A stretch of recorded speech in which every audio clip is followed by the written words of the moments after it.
Bonjour et bienvenue chers internautes. Ravi de vous retrouver à ce premier numéro de votre émission Asie. Asie, apprendre, savoir et interpréter. Comme vous l'avez si bien vu sur la bande-annonce, Asie est une toute nouvelle émission qui vient de se lancer sur notre chaîne YouTube ADNO Thiès, qui se focalise sur les filières à travers la pratique. L'attente a été longue, mais cela justifie tout simplement que c'est la procédure judiciaire qui n'est pas aussi facile que ça. Cela va me servir de transition pour que vous saurez directement avec quelle filière je suis. Je suis avec la filière EJP, sciences juridiques et politiques, qui vont nous présenter leur pratique judiciaire. Comment ils vont nous le présenter, vous le saurez tout à l'heure. Suivez-moi.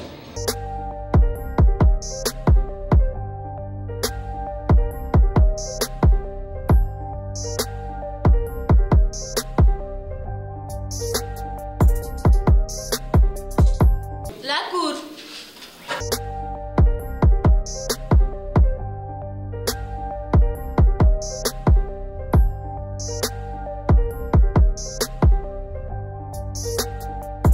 Merci, asseyez-vous. Dossier numéro 1468. La société contre les cires, Ngouda Ndiaye et Issa Seck. Officier, faites entrer les accusés.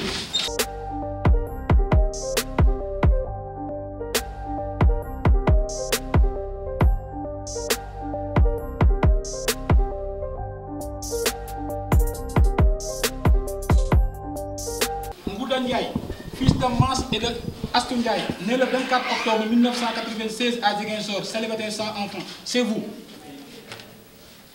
Issa Seck, fils d'Abdoulaye et de Mariam Diop, né le 18 février 1996 à Thiès, célibataire sans enfant, c'est vous. Voulez-vous être jugé aujourd'hui par le tribunal? Oui.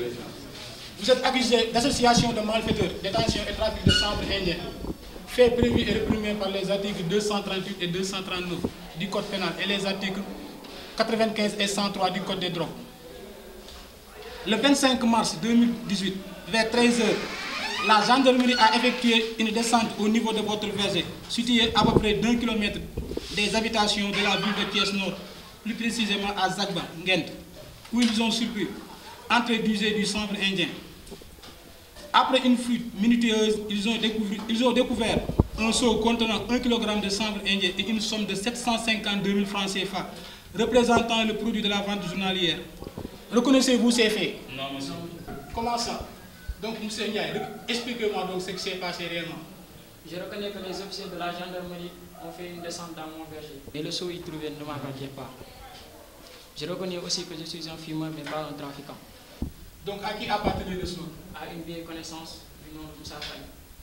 Qu'est-ce que le seau faisait là-bas? Parce qu'il nous le confiait de temps en temps.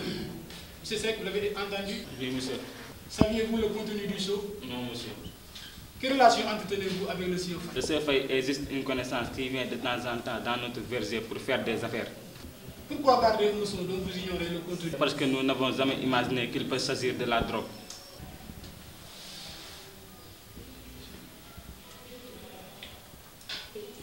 Monsieur Seck, vous avez dit que le monsieur Faye passait de temps en temps pour faire des affaires. De quel genre d'affaires s'agit-il? Il passait de temps en temps nous confier des colis avec des instructions et le lendemain quelqu'un passait pour le récupérer. Et vous n'avez jamais demandé le contenu de ces colis? Non, puisque c'est un ami, nous avons confiance en lui, c'est pourquoi nous n'avons jamais demandé. Ah bon?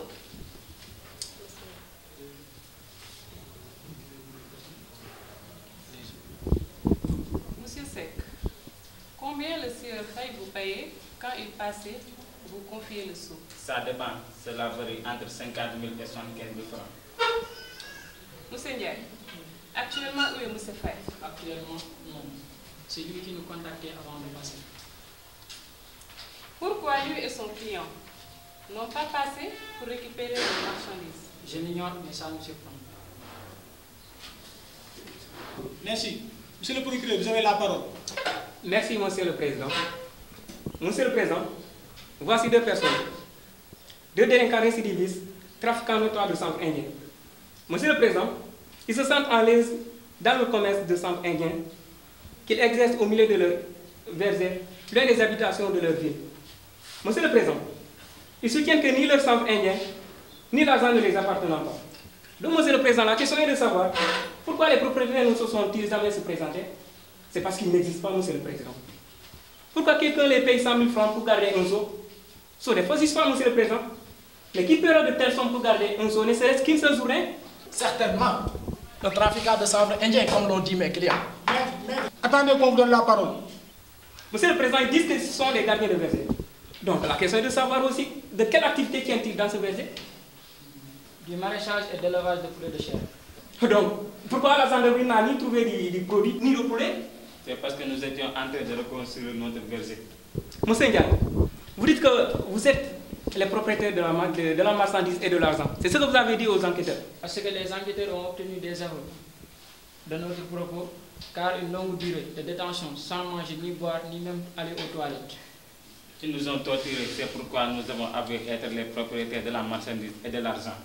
D'ailleurs, nous avons les preuves de ces tortures et ces maltraitances. Vous mentez. Arrêtez de nous prendre pour des demeurés. Mais Monsieur le Président, je ne vais pas permettre au procureur d'insulter mes clients. Il n'a pas le droit de les insulter, il n'a que les poser des questions. Monsieur le Président, Il n'y a pas de main qui se tienne. Est-ce que ça a été clair? Continuez, Monsieur le procureur. Monsieur le Président, les faits sont concordants. Les preuves ont été apportées. Nous avons 2 trafiquants de chanvre indien qui ont été pris en flagrant délit. Ce sont des individus nuisibles pour la société, Monsieur le Président.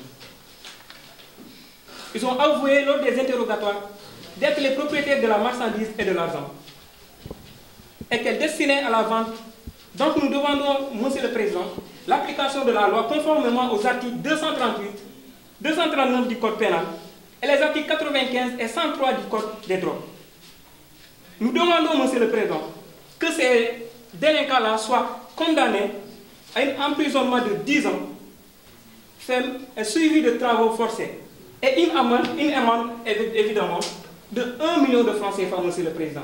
Je vous remercie. Maître, vous avez la parole. merci Monsieur le Président. Le procureur est dans son rôle.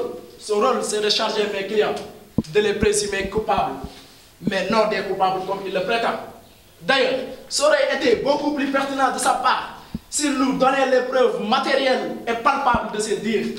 Tout au long du procès, le procureur était dans l'incapacité de nous donner des preuves matérielles sur la culpabilité de mes clients. Qui? Parlons-en. Monsieur Ndiaye, vous fumez? Non, monsieur. Monsieur Seck, avez-vous une fois fumé dans votre vie? Non, monsieur. Alors, Monsieur le Président, comment des non-fumeurs peuvent être accusés de fumer du chanvre indien et pire, de trafiquants de chanvre indien? Le doute prend dans cette affaire sur la culpabilité de mes clients. Donc, Monsieur le Président, nous demandons simplement et purement l'acquittement de mes clients, car chacun d'entre eux a une charge de famille. Ce qui signifie que j'ai totalement confiance en vous de vous confier la vie de ces jeunes qui ont un avenir. Monsieur le Président, je pense que votre impartialité nous permettra tout simplement de faire acquitter ces jeunes. Merci.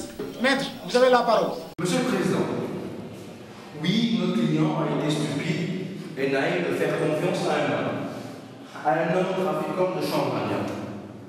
Oui, nos clients ont été stupides et naïfs de n'avoir pas demandé de quoi condamner les sauts dont on les a confiés. Mais Monsieur le Président, ne peut-on pas voir en cela une œuvre de jeunesse que tout le monde pourrait faire? Monsieur le Président, les officiers de la gendarmerie l'ont consigné dans le procès verbal qu'ils n'ont pas trouvé nos clients en train de fumer du chanvre indien ni en train de le vendre. Donc pourquoi Monsieur le procureur parle de flagrant délit? Pourquoi Monsieur le Président? D'ailleurs, mon collègue a dit tantôt, Monsieur le procureur a été dans l'incapacité de nous fournir des preuves matérielles concordantes de la culpabilité de nos clients. Donc, un doute persiste. Un doute plane au-dessus de nous. C'est pourquoi, Monsieur le Président, nous demandons purement et simplement l'acquittement. Parce que nous avons foi, nous avons confiance en le fait qu'aucun élément de dossier ne puisse permettre de condamner nos clients. Mais surtout, Monsieur le Président, nous avons foi en votre impartialité, en votre professionnalisme, en votre éthique et en votre équité. Merci, Monsieur le Président. La séance est levée.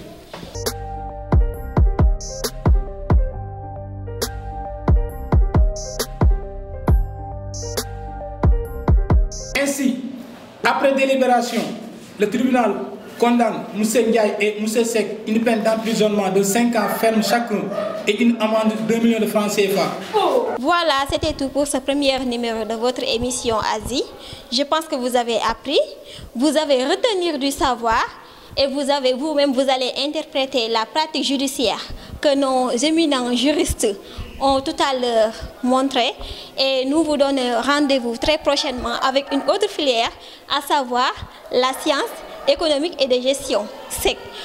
On ne peut pas remettre l'antenne sans remercier l'équipe de l'ADE, notamment Madjaunia, notre président, et tous ceux qui ont participé pour la réussite de ce procès, à savoir M. Silla, Maître Nian et M. Djongo, l'administrateur, et sans oublier M. Diop, pédagogie. Nous vous donnons rendez-vous très prochainement et restez connectés sur notre chaîne YouTube AD et No Thiès. Et n'oubliez pas d'abonner et d'aimer nos vidéos. Merci.